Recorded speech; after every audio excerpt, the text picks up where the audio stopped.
এই মুহূৰ্তত চৰকাৰী কৰ্মচাৰীসকলৰ বাবে জনাব বিচাৰিছো বিগ ব্ৰেকিং নিউজ।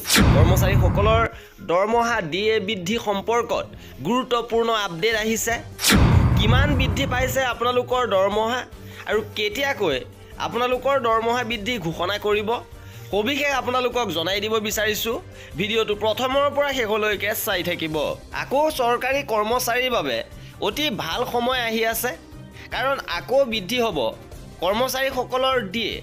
লগতে আহি আছে 8 পে সম্পৰ্কীয় ঘোষণা, কাৰণ 8 পে সম্পৰ্কতো ঘোষণা হ'ব বুলি খবৰ আহিছে। লগতে অল ইণ্ডিয়া কনজিউমাৰ প্ৰাইচ ইণ্ডেক্সৰ ওপৰত নিৰ্ভৰ কৰি ডিএ বৃদ্ধি পোৱাৰ সম্ভাৱনা আছে।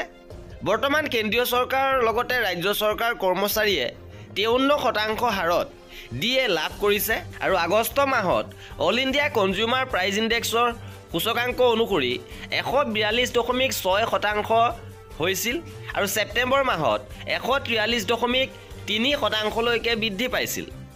আৰু ইয়াৰ পিছতে অক্টোবৰৰ ৰিপৰ্টে ক'ব যে ডিএ কেনে হ'ব, আৰু তাৰ পিছত নৱেম্বৰ আৰু ডিচেম্বৰৰ ৰিপৰ্ট গণনা কৰা হ'ব আৰু ইয়াৰ ভিত্তিতে আপোনালোকৰ চূড়ান্ত ডিএ বৃদ্ধি ঘোষণা কৰা হ'ব যে জানুৱাৰী মাহত কিমান পৰিমাণে আপোনালোকৰ ডিএ বৃদ্ধি পাব।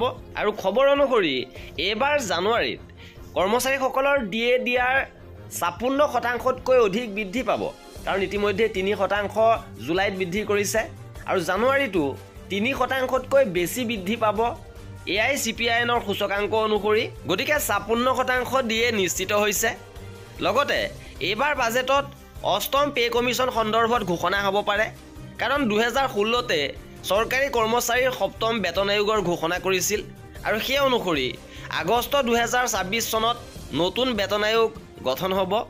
সেয়া এতিয়া পৰৱৰ্তী বাজেটত নতুন দৰমহা আয়োগ ঘোষণা কৰা হ'ব নেকি, সেয়া হ'ব লক্ষণীয়। এই আছিলে আজিৰ ভিডিঅ'টোত। কৰ্মচাৰীসকলৰ প্ৰতিটো আপডেট পাই থাকিবৰ বাবে আমাৰ চেনেলটো ছাবস্ক্ৰাইব কৰি ৰাখিব। ভিডিঅ'টো শেষলৈকে চোৱাৰ বাবে বহুত ধন্যবাদ।